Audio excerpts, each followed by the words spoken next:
River, the Going Down River. It's one of the most prominent features in all of Israel. I mean, it occurs 200 times in the Bible is the Jordan River mentioned. So it comes down. It literally comes down. Right? From where? Mount Hermon, which is 10,000 feet above sea level, the snow melt, and then it gets to the base of Mount Hermon, and those three water springs in the earth, Dan, Banias, and Hasbani. These three springs and the snow melt form the headwaters of the Jordan, and then it makes its way 25 miles from the base of Mount Hermon to the north side of the Sea of Galilee. And then it comes out the bottom part of the Sea of Galilee, and it goes another 65 miles all the way to the Dead Sea. So that's 90 miles in total, right? Distance as the crow flies. But the Jordan River, if you've looked at it, it's not straight. It meanders.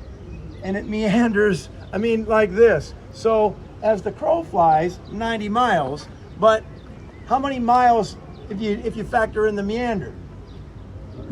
Take a guess. Okay, well, 200 miles. So 200, almost twice as much. So 90 miles, but then it meanders for 200 miles all the way to the Dead Sea. Now, another thing that may surprise you as you look at it here is maybe how it may surprise you how narrow it is.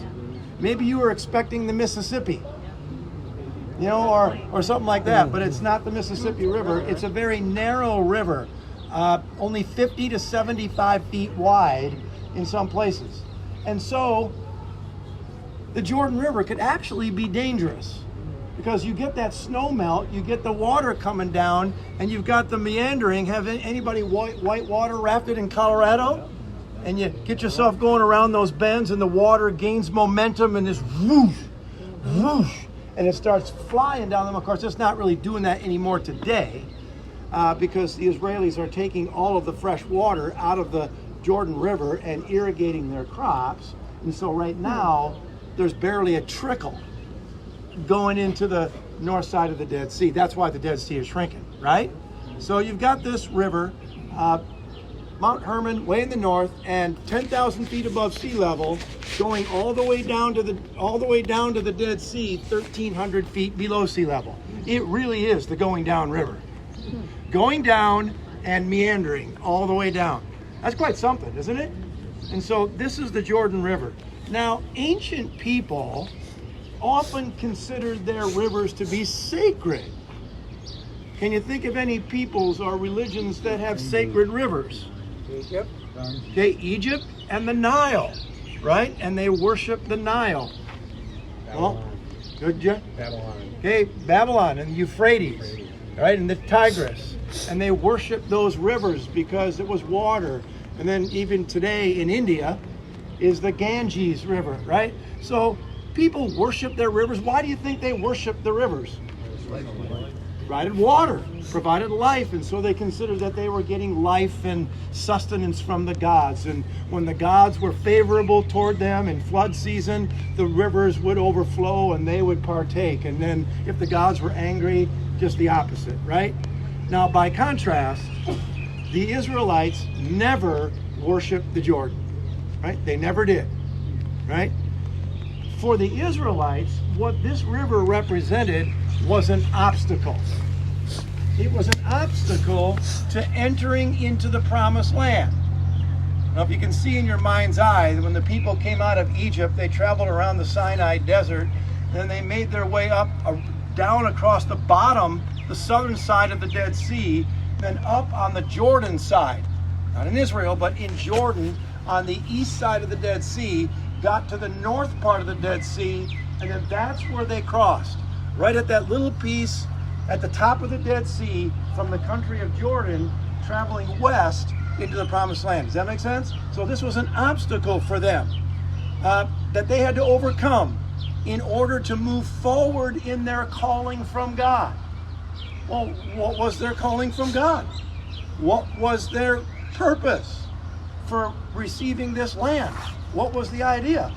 so that you can just have land and have a good old time and put up a swimming pool and some chaise lounges in the backyard and take a nap? No. No. What was the purpose of giving the land and their calling? If I have to read Genesis 12, then you're all flunking. A light to the nations. A light to the nations, a blessing to the nations. This was going to be a base of operations, right? So well planned with the Via Maris and the people traveling through this land. This was going to be an awesome opportunity to interact with the world, right? And to bless the world and to fulfill their redemptive purpose for God. That's what this was all about. But if this river was an obstacle for them moving into the promised land. And so we turn to Joshua chapter 3. And here we go. Joshua 3. Joshua said to the Israelites, "Come here and listen to the words of the Lord your God. This is how you will know that the living God is among you, and that he will certainly drive out before you." And then Evan read this, right? "The Canaanites and Hittites and Hivites and Perizzites and Girgashites and Amorites and Jebusites. See," now notice how many times the word ark occurs here. Ark, not Noah's ark.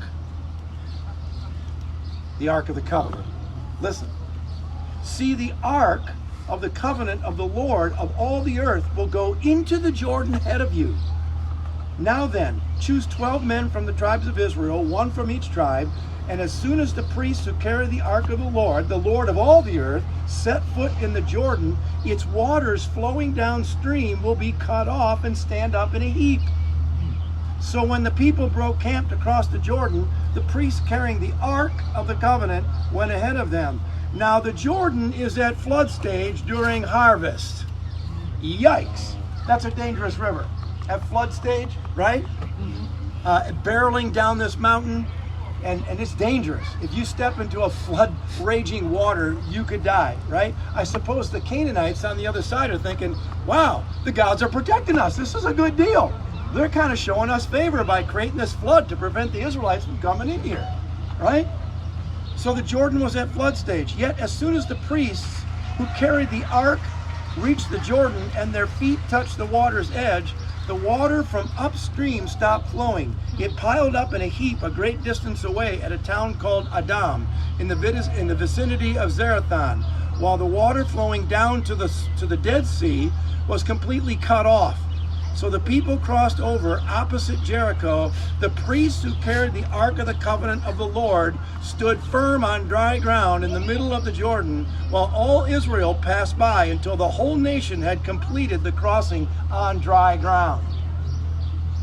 Did anybody count how many times the Ark Covenant occurred there? You got 5. And if you read the whole chapter, actually chapters 3 and chapter 4, it occurs 11 times. This is not really a military conquest. Oh, there'll be military interaction and they'll have wars and fights and all that. But what really is this? It's not really a military conquest. What's going on here? The ark is leading them. The ark is going in first. What's happening? Baptism. Well, not quite baptism yet. We're getting there. Hang on, you're good. Presence of God. It's the presence of God goes before them. And this is about a spiritual journey. This is about a redemptive purpose. This is about the adventure of the Israelites' lives in being a blessing. Are you following me? It's not just going in and blitzkrieging the nation, knocking everybody off and setting up shop in here. This is about a spiritual journey and a fulfilling of God's purpose. The ark is going before them. Notice, does this story, is this sort of an echo of any other story you've heard before in the Old Testament? You know, crossing a river, going across on dry land and all that? Moses and the Red Sea 40 years earlier. Remember Moses and the Red Sea parted and they left Egypt. Oh, that was the first generation. And then God said to that first generation, trust me, you're going to go on the adventure of your life. Worship me, obey me, listen to my voice in the desert. I'm present with you in the desert. You got to trust me. Remember, that's what the desert's about, trusting God. And the first generation of people said what? Yeah, no thanks. And so God said, all right then, I'll just bury you all in the desert. No, I'm serious. They died, and God said, I'm going to wait this out till your kids grow up, 40 years in the desert, and then when the second generation grows up, we'll try again, and we'll see if they have faith and trust. I found this story. The first generation of Israelites missed the adventure of their lives, and they're buried in the sand in the Sinai desert because of it. What a sad tale that is. But the second generation now has their turn. And how is it going to work, right? What did God tell them to do? The water's at flood stage, and what are the priests supposed to do? Okay, God's going to part the water, and then they're all going to run across, right? Right? Take the step of faith first. They have to step into the raging flood waters first. And God says, then I'll part the water. Man, don't you hate that? I would love it if God would part the water first and clear out the barriers and just give me a straight path ahead. Oh man, if God would do that for me, you watch me serve him. I'll serve him like crazy. But God says, no, that's too easy. That doesn't really build faith or trust. So how about if we do it this way? How about if the water's at flood stage, it's a raging, dangerous, barreling down the hill water. How about if you step in first, and then I'll part it, and then y'all can go across? Now that would be a step of faith, wouldn't it? Get your feet wet and step in. Well, they do, right? They do. And the waters part, and they go across, and the decision they had was to trust God's power and step into a dangerous river or stay on the shore on the opposite side and miss the adventure of their lives. That was the choice. Take a big, giant step of faith or miss the adventure of your life. Well, good thing. They took the step of faith and they went on and they kind of fulfilled their calling, but then kind of not. The rest is sort of history. All right. Are you with me? So that's the Jordan, and that's a little bit about the Old Testament part of the Jordan. Let's fast forward several hundreds of years because another significant event happened at this Jordan River, right? What's that? Now, not just the Israelites going through, but Jesus came here. Well, not right at this spot. He came a little further south, but Jesus came and he was baptized in the Jordan. Matthew chapter 3, verse 13. Then Jesus came from Galilee to the Jordan to be baptized by John. But John tried to deter him, saying, I need to be baptized by you, and do you come to me? Jesus replied, let it be so now. It is proper for us to do this to fulfill all righteousness. Then John consented. As soon as Jesus was baptized, he went up out of the water. At that moment, heaven was opened, and he saw the Spirit of God descending like a dove and lighting on him. And a voice from heaven said, this is my Son, whom I love, with whom I am well pleased. Can you picture it? Do you see Jesus going down into the water? Then what? Then what do you see? Heaven's opened up. Heaven and a dove came down, and a dove came down, and then a voice from heaven said, my Son, in whom I'm well pleased. Do you see that? Now, to our Western minds, the dove is a symbol of what? Peace. Well, peace, right? The dove can also be a symbol of what? Love. Okay, promise. What? Love. Well, love. Yeah, right. Love. Okay. Okay, hope. Oh, you're good. The Spirit. Oh. The Holy Spirit, the presence of God. So, and that's right? Pentecost Sunday is coming up in a couple of weeks, right? On Memorial Day weekend. We don't want to miss that. But the dove, to our Western minds, is viewed as God's presence and God's approval of the baptism of his Son, or God's approval of his Son, right? So God's presence and all of that. But to an Eastern mind, they are seeing something very different. And we would miss it. We would completely miss it. To an Eastern mind, there is some striking imagery in the baptism of Jesus. First of all, there's water. right? They would see water. Well, what are they seeing? What are they thinking? Evan explained it this morning at Kursi. He talked about the water in that Sea of Galilee and the sea and the storm. To the Israelites, water, chaos, right? The abyss. So they see water, right? And they see Jesus descend into the water. What else do they see? A dove, a bird. I'm going to give it away. Hovering over the water. Yeah. Bingo. To an Eastern mind, you know what this is, everybody? This is a retelling and an echo of the creation story in Genesis 1. All the pictures, all the images, it's all there. The watery chaos, remember Genesis? And the Spirit of God that was hovering over the watery deep, right, in Genesis. And then that Spirit fluttered, and out of that chaos in Genesis 1 came what?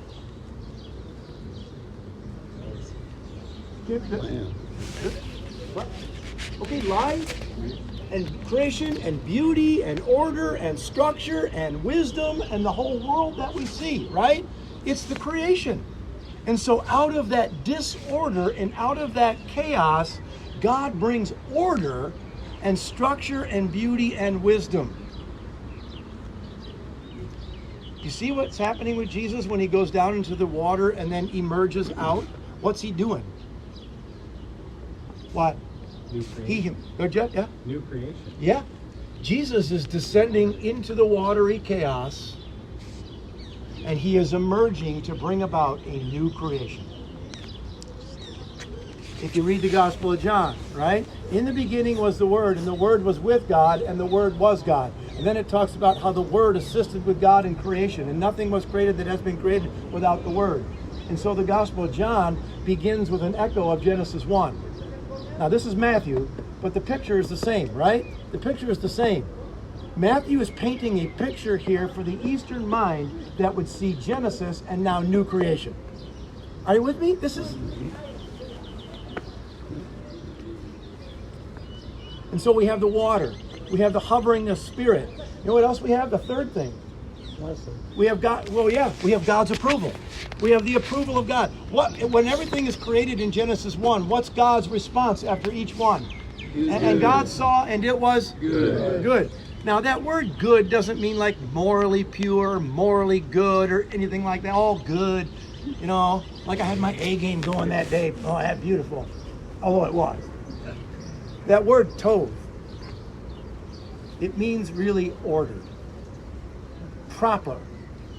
Are you with me? Everything is proper. Everything is ordered. Everything is in line. The trees are doing what they're supposed to do. The animals are doing what they're supposed to do. The rain comes when the way I set it up. You know, the people are doing what they're supposed to be doing. Are you with? And so we have God's approval of his ordered creation. And where's the approval in Matthew 3? This is my son, whom I love. With him I am well pleased. You talk about right order and everything being right. Jesus is going to bring right order to everything. Are you with me? We have the water. We have the hovering Spirit. We have the order, beauty, and wisdom come out of that. We have the approval of God. We have new creation. Out of that void, God made a new world. And Jesus, as he emerges from that Jardan River in Matthew, brings new world order out of the brokenness of sin and death and darkness, right? What happens right after the creation narrative in Genesis? You know, like the Genesis 1 and then Genesis 2, and what happens in Genesis 3? What? Well, the fall. And the human couple is tempted, and they fall. What happens right after Jesus' baptism in Matthew 3? Wilderness temptation. Jesus goes and he is tempted, and he faces down the same tempter that the original human couple did. And where the original human couple failed, Jesus triumphs. You see it? This is a whole retelling of Genesis 1, 2, and 3. And to Western minds, we would never see it. But to an Eastern mind, the pictures are all there. They're all there. They see the water, the hovering bird, the chaos, the approval of God, the new creation and new order emerging. They see the temptation narrative. Are you with me?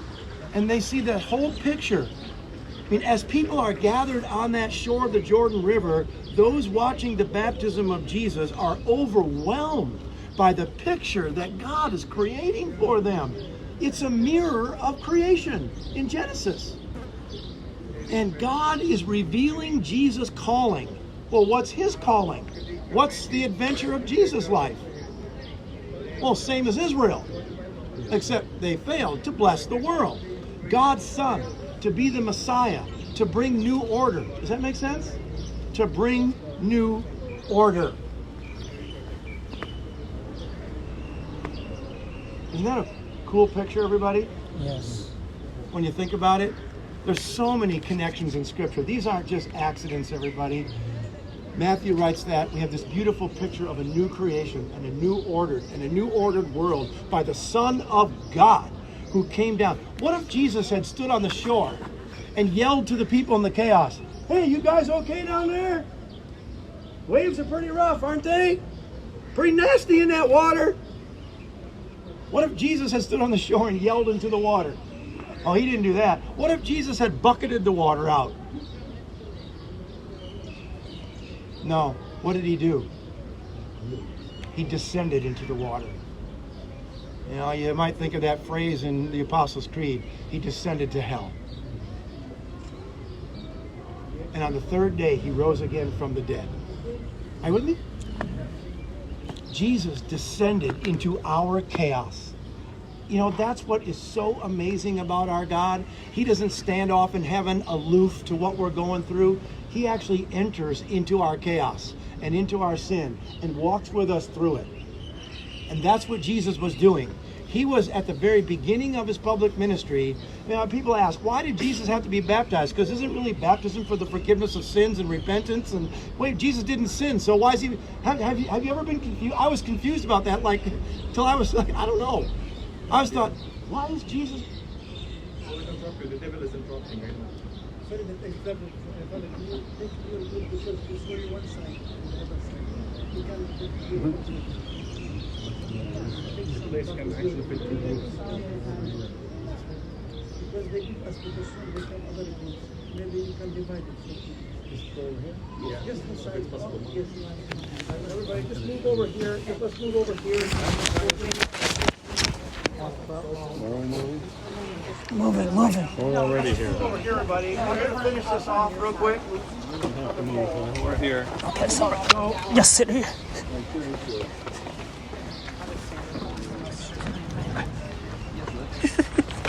Yeah, we can put.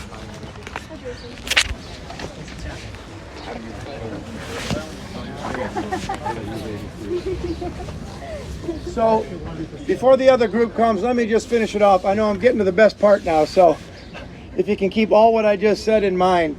So, Jesus is descending into our chaos, and he's emerging as the Son of God to bring a new creation, a new order. And of course, at his resurrection, really what Jesus is doing is he's bringing in new creation. New creation has already started.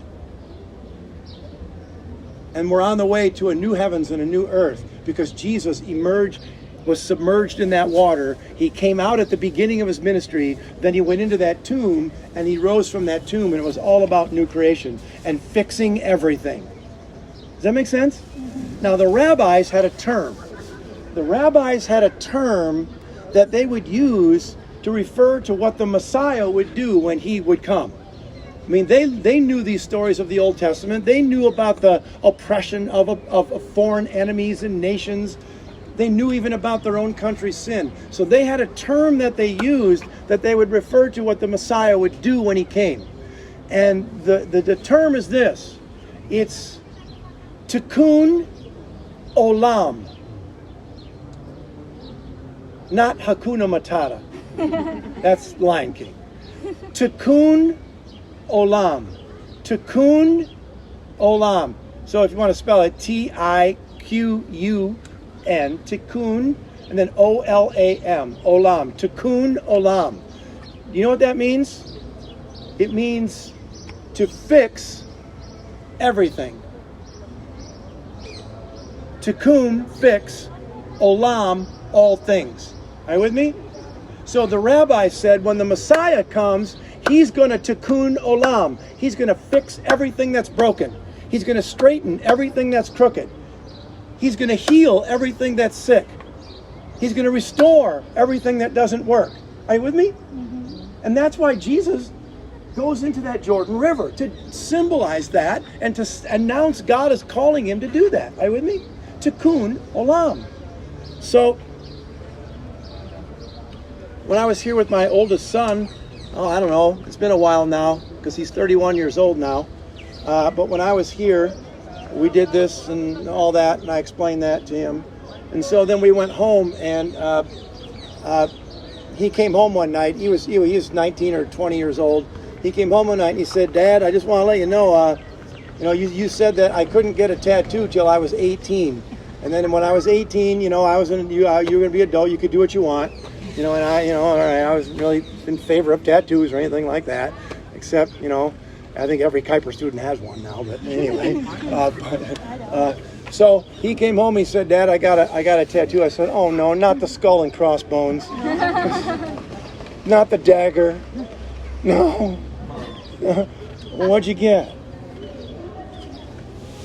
And he pulled up the side of his shirt, and written on the side in Hebrew was Tikkun Olam.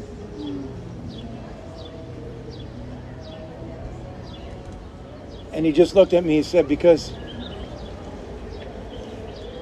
you said, Dad, that Jesus came into this world to fix everything. And I just want you to know he fixed me. And he's fixing me. He's in the process of fixing me. Not fixed yet, but I'm in the process of being fixed. And I know that Jesus has called us to be ambassadors of a new creation, to be ambassadors of reconciliation.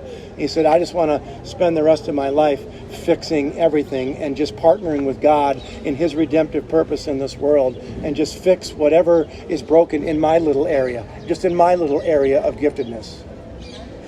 And now he works for Bethany Christian Services, and he's fixing broken families. And he's fixing immigrant children who have no parents and nowhere to live. And it's such an awesome thing because he's so committed to it. I want to fix the world. And he came home with that thing on his side. And I thought, well, that's pretty cool. And you know what? You don't have to get a tattoo. That's okay. Don't go home and get one. You don't have to do that. But here's the thing, what you do have to do. You do have to decide what side of the river you're going to go on. Are you going to stay on the side and watch the water flow and not step in and miss the adventure in your life and get buried in the Sinai desert? Or are you going to take a huge step of faith into that raging water? God will do the most amazing things when you do that. He'll take you on the adventure of your life and you will serve him. And it's not going to be easy. It wasn't easy for the Israelites. But it will be a partnership with God in the redemption of all things. What else do you want to do? What else do you want to be involved in? Where else do you want to go? That's where I want to go. All day long, every day, till God takes me home. I'm following you, man, into the river and through it. And I'm going to partner with you in fixing all things. So I guess my question to you is, what do you want to do? What side of the river do you want to stay on? And so what we want to do is just kind of give you an opportunity if you want to. This is not mandatory. This is not something that you should do lightly. This is not something that you should do because your roommate did it or somebody else did it or you feel pressure because we're in Israel to do this. But maybe what you want to do is just spend a moment or two just in silent prayer or as couples. Just pray together as couples and just think about